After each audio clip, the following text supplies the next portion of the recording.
Hello, everyone. I'm Katie McManus, business strategist and leadership coach. I am very happy to be talking to you this Thursday. And I have to warn you, if you're watching, I am surrounded by oodles. That is not a cute saying. I'm literally surrounded by dogs right now. They are sleeping. However, if anyone comes to the door, they will erupt in barks and growls and jumping. So just be prepared. It may happen, it may not. Hopefully not. Also, I'm on StreamYard as I broadcast all of my lives through StreamYard. I'm going to the Facebooks, to LinkedIn, and to YouTube. I love StreamYard because it allows for me to hit all these bases at once. Sometimes it's imperfect, though. Sometimes it doesn't show me all of the comments from all the different places. So if you comment, and I don't call you out because I do like these to be interactive, it is not you, it is just the technology. But anyway, that is all the housekeeping for today. I wanted to dive right into the topic of how to market yourself. This is one of the questions that is near and dear to my heart because so many of my clients struggle with this when they are getting started. And it's something that really holds them back in the success of their business. Because newsflash, you cannot be a secret and success at the same time. If you are trying to start a business and trying to get clients and trying to make money doing the thing you love, people need to know about that. People need to know about it so that they can enroll, so that they can become your client, so that they can refer you, so that they can ask questions and get clearer on what it is that you do. If you're trying to start a business and you're not willing to put yourself out there, I would ask you realistically, if you actually want to start a business. Because if you're trying to do it secretly, it's not going to be effective. I mean, it may be effective, but it's going to take a real long time to get there. It's going to be a lot of groundwork for you. So here are some things that my clients get really stuck on when they are getting started. The first and foremost is they are so concerned with getting it right. Okay, getting it right. And because they don't know how to get it right, because we're humans, we love playing for points. We love winning. We love doing it and getting like a pat on the back, even if it's likes and comments and all that stuff. It all counts. They don't know how to do it right, so they just don't do it at all. And what this costs you is no one will know what you're up to. No one will know what you're up to. A post that's badly written that tells people what you're up to is better than no post at all. Okay, so don't get held up by this voice in your head that tells you, oh, you don't know exactly how to do it right. There are a million people out there who can tell you how to do it right. Okay, just go out there and post something. Let people know what you're up to. And for those of you who are in the personal development space, I'm talking to you coaches, some consultants, some fitness people. If you're in personal development, listen to this, okay? I need you to hear this because you're going to experience crickets, okay? When you post something that is from your coachy ass self, okay? And it's life coachy and it's kind of preachy and it's telling about this problems that people have and how to solve it. Newsflash. You are the self-help section of the bookstore. Do you know how people go to the self-help section of the bookstore? They have their sunglasses on, their hoods up, they have the ties pulled down so you can only see this much of their face. And then they're like looking for the book on how to save their marriage. They don't want anyone to see them there. Okay, so if you're posting really coachy, life coachy, personal development stuff, just expect that you're gonna get crickets. It is normal. Okay, so that's why you want to mix in other stuff as well, so you can get some engagement as well, and you can get that boost to your ego, which is important. The next thing that stops them in their tracks, and maybe stopping you in your tracks, is compare-itis, okay? If you're in a certain industry like coaching, consulting, chances are you know other people who are doing similar work because you're in it, you're an expert. Now, you're going to be looking at their social media, and you're probably going to have this voice in your head that says, wow, they're doing that really well. They get a lot of engagement. They seem to be getting a lot of clients from it. Wow, they're really good. I can't be that good. Compare-itis is the death of all things. Okay, it is the death of joy. It is the death of progress. It is the death of learning and getting better and surpassing others. And surpassing what you think is possible for yourself. So if you're playing the compare-itis game, you gotta fucking stop it. It's over now, done. They are further along in their journey or they're doing a different journey than you. That is okay. They started where you are now. And they put in the work. If they put in the work, you can put in the work. Okay, so stop comparing yourself to a million other people. It's not productive in any way, shape, or form. Just get out there, start speaking about what it is that you do, who you are. Hi, Rick. So agree. Compare-itis, great name. Yeah. Compare-itis. I mean, we do it to ourselves at the beach with our bodies. We do it in school with grades. We do it at work. You know, if we're in a meeting and someone else gets praise and we don't get praise, we just think, oh my God, like there's something wrong with me. No, absolutely not. We're all running our own race against ourselves. It's not a competition by any means. Okay. Whenever someone gets really freaked out that there are a million other people in their industry who are doing similar things to them, what I have them do is I have them take out your phone. And actually, if you're watching this and you take out your phone and it won't mess with watching this, like I don't want you to go away. I want you to continue listening. I want you to go and open up your maps. And I want you to look up dentist. And I want you to look in a 10-mile radius. How many dentists are there near you right now? And if you're in a really super rural area, like maybe broaden it a little bit. But the point is here is that there's not like enough dentists for the population, right? You can have multiple dentists in a small town and they're all going to have full practices. Not one of them can see everyone in that town, okay? There's not one dentist who could serve all of Massachusetts. They would die of exhaustion and starvation if they tried, okay? There's no such thing as competition. There's only one you out there. There will be clients out there who resonate. Oh, there they go. I told you it's going to happen. We have a dog explosion happening. There is going to be, Rick Tamlin, there are about 500 dentists in your area. Yes. Granted, you're in an area where it's fairly, densely populated, but yeah, they have full practices. Lily, shush. Sorry. The poodles and noodles. Oh my gosh. Welcome to my life. This is what I deal with all day long. So anyway, there's only one you out there. I'm going to close the door. You guys are going to walk with me. We're going to see. This is the screened-in porch. And we're going to evict the dogs. Lily, come in. Everyone inside. Come on. Inside. Oh my God. We're going to close that. I don't know if you can see. They are mirrored. So they're freaking out. Someone's at the door. I don't know. But anyway, this is our screened-in porch. This is kind of where I hang out in the summer. Isn't this nice? But anyway, really, Sarah Matthews, puppy dog, yeah. I'm glad some people can relate with the dogs. Rick Tamlin, lots of older people with old teeth. I didn't want to say it, but you said it, so thank you. Palm Springs, right? Lots of retirees. But anyway, back to the point, compare-itis doesn't serve you. There is only one you out there. There's no one else who can be you just like you. And there are going to be clients who maybe there's someone else out there who offers the exact same thing you do. They have a different personality. The people that want to sign up with you are not going to sign up with them and vice versa. You're not competing against them. Okay? So compare-itis, just tell compare-itis, that voice in your head, to just go shove it. It's not helpful. You're not playing that game anymore. The next thing that stops my clients in their tracks is they have this, what I call the profound bar. Okay, and it's not a place that you go for drinks. The profound bar. Oh, Rick, the dogs, hold on. The dogs are representing my own inner barking voices in my head who distract me. Yeah, I have them too. I have them internally and externally. Oh my God. But the profound bar is not a place where you go for drinks. The profound bar is this feeling when you're about to write something for social media and you think, okay, whatever I'm going to write, it has to change lives. It has to completely change how people see their own life, and it has to set their life on a new direction. Oh my God. That is so much pressure to put on yourself for a simple, 1,300 character post. No. You're going to offer a context if it resonates with someone, wonderful. And if it doesn't, great. That's also wonderful.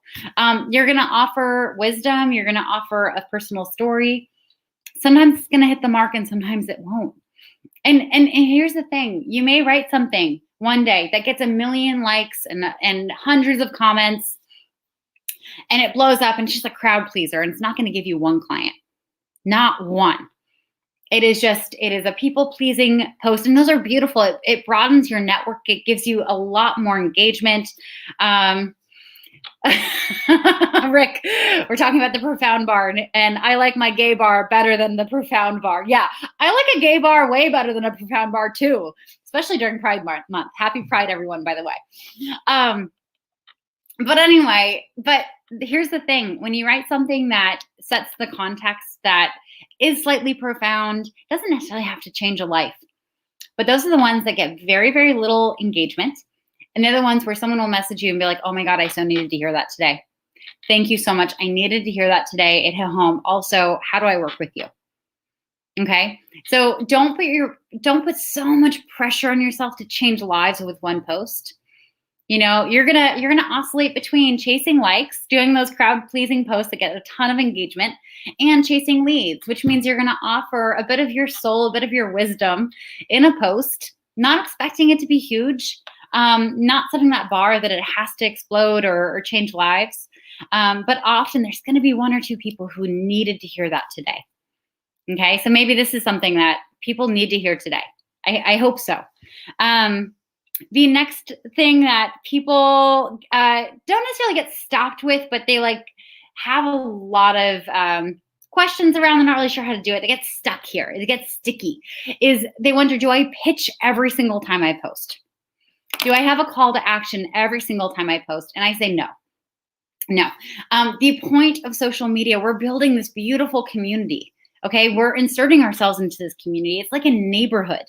Okay, I want to bring in I want to start evoking Mr. Rogers, won't you be my neighbor? But I want everyone just think about your neighborhood. And for those of you who live in apartment buildings and cities, if you know a neighbor, congratulations, you're one in a million. But think about one neighbor in your neighborhood. And I want you to think of all the details you know about this person. You know, how much time do they spend in their yard?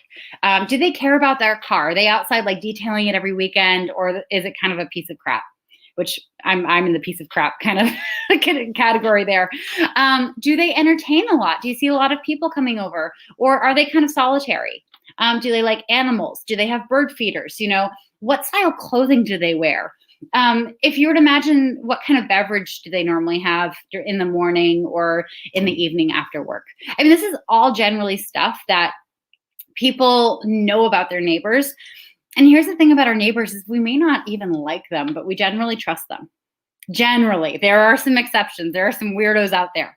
But generally, someone may have different politics than us or different religion. But at the end of the day, if we need a cup of sugar, or if our electricity goes out and we need to go charge our phone for an hour, we're comfortable going to their door and saying, hey, do you mind?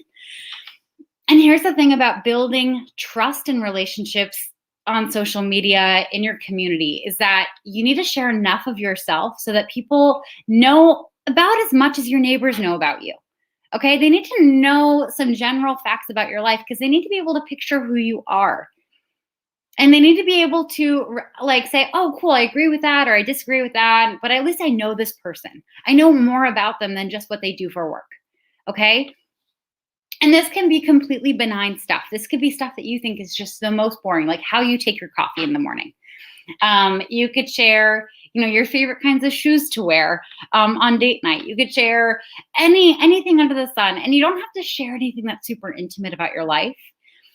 But I want you to share the feeling. If you really love gardening and you just get that satisfaction when you're out in the garden and you're weeding and you're pulling something out of the ground and it's making it more of a clean slate for you to plant something that you really, really want to nurture and grow, share that. Share that. It's such a lovely thing. And then it can be turned into a metaphor for the kind of work that you do.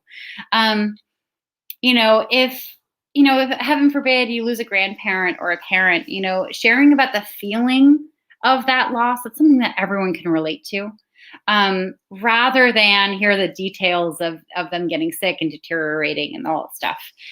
We don't need the details. We need to connect with the feeling, okay? Because I can read a post by someone who talks about the feeling of it, and I can so empathize, and I can so feel aligned with you in that moment.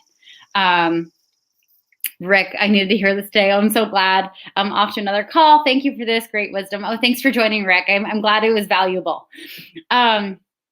So don't pitch every time. It's weird if you were to share about your personal life and then pitch, like that's ew, gross. I feel like I've just been duped. Okay. So you want to share personally, here's who I am. I'm your neighbor, Mr. Rogers. Thank you very much. And also separate posts. Here's what I do and here's who I help. And if you're interested, let's do that. When you blend them, there can be crossovers, but keep them separate. Both are valuable. Building trust and relationship is far more valuable than pitching everyone all the time. Another thing that people get stuck on is how personal is too personal. And it's exactly that example I used with, losing a grandparent. You want to share about the feeling. You don't have to share about the details. Okay. People don't need all the details of a conversation. They need the feeling behind it. Okay. Don't stress about, people knowing everything about your life. They don't need to, and you don't need to share it. But share about the feeling of it. Share about the feeling of being stressed out in the morning when you wake up a half hour late and everything falls behind. Okay. We've all been there. Believe me, I was there this morning. The other thing is, it's so easy. We all have this voice of doubt in our head, unless you're a sociopath. If you don't have a voice of doubt in your head telling you, oh, you're screwing this up, you did that wrong, don't do that, it's too risky, then you're a sociopath. You need to make sure that other people are protected from you. But if you have that voice of doubt, congratulations, you're not a sociopath. And also, just know, and this is something that I say to my clients all the time, and I forget how valuable it is to remember this, is that whenever you are tired, hungry, hurt, or sick, that voice of doubt has an open window to come in and start directing your whole life. It is just going to come in and tell you everything you're doing wrong. So as you're putting yourself out there, just check in with yourself as a human sometimes and say, okay, have I slept enough? Have I eaten? Am I hurt or am I sick? Am I actually hating on myself because things aren't going well? Or am I hating on myself because that's just what I'm set up to do right now? That voice of doubt can get you really down on yourself when you're posting and not hearing anything, which happens in the beginning. We all have to start somewhere. And, I've been posting consistently to LinkedIn for over a year now.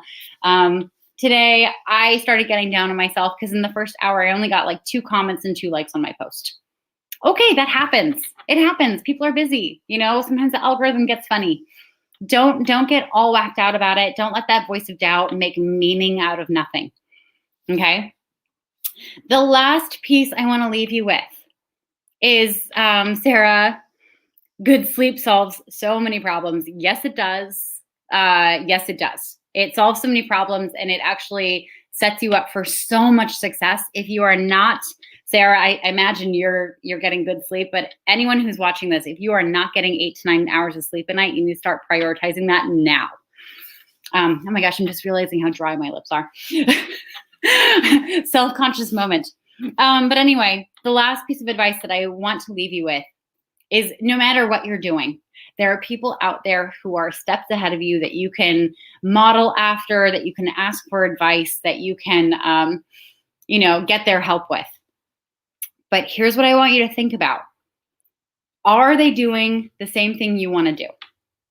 It's very easy as a new coach or consultant who's trying to get one-on-one clients on a social media platform or through a social media platform to look to the influencers. The influencers, the one that are always posing with the cool pictures of their awesome clothes, and they have thousands upon thousands of followers, and they have sponsorship deals, and they get paid to go to a restaurant and slurp noodles or whatever. Just keep in mind, they do not get one-on-one clients. They don't. They get sponsorship deals. They get paid by companies. If you want to become an influencer and you want to get sponsorship deals and you want to be paid by companies, absolutely do what they say. But if you want one-on-one clients, that's not the person you need to be taking advice from, because they don't know how to do that. They know a very specific social media model that works for their purposes. Now, what they do may help you get likes, but it won't necessarily help you get clients. This is one of the things that I help my clients get super clear on is who is their ideal client? What does that ideal client need to hear from you to be convinced that you're the person that they need to reach out to overcome this challenge or problem that they have in their life, and how to instruct them to get in touch with you. Okay, your social media strategy is going to be very catered to who you are, because you are your ideal client. So how you show up is how they're going to be comfortable showing up. Okay, so you need to really get clear on who are the mentors and coaches out there in the space who can help you put together a proper strategy for getting clients, or support the business model that you want to establish. If you want to become an influencer, I fully support that, but I'm not the coach that you want to hire for that. I'm the coach that you want to hire if you want to get one-on-one clients and you want to attract them through posting on LinkedIn or networking and things like that, or public speaking. Anyway, so the main takeaways I want you to have from here is stop playing the compare game. Don't go to the Profound bar. It is no fun, and it's just full of a lot of frustrated writers who are probably very drunk, even though it's not an actual bar. I don't know. I've killed that joke. Anyway, don't worry about getting it right. Just be seen. You can't be a secret and a success at the same time. Just be seen. And remember, build community, build a neighborhood, allow for people to know you. They're going to opt into that. And honestly, if people know you fairly well before they start working with you, can I just tell you how much fun it is to work with them once they do become your client? Because you already have a lot of things in common, or at least a lot of points of interest in common. And it's so much fun to just dive into work and have jokes and just make it a joy instead of just plain old work. Anyway, I'm Katie McManus, business strategist and leadership coach. I hope this was useful for you. Thank you for braving through the oodle forest of poodles that we have here. And I hope you have a great Thursday. I hope to go live tomorrow, but this week's been a little nutty because I had so many people book my fundraiser for my birthday. Thank you. For those of you who did book, oh my God, a little overwhelmed, but it's just been amazing. And hi, Andy. Thank you so much. Oh, I'm so glad this has been useful. Okay, awesome. Well, again, I'm Katie McManus, business strategist and leadership coach. Happy Thursday, and I hope to see you all tomorrow. Have a great day.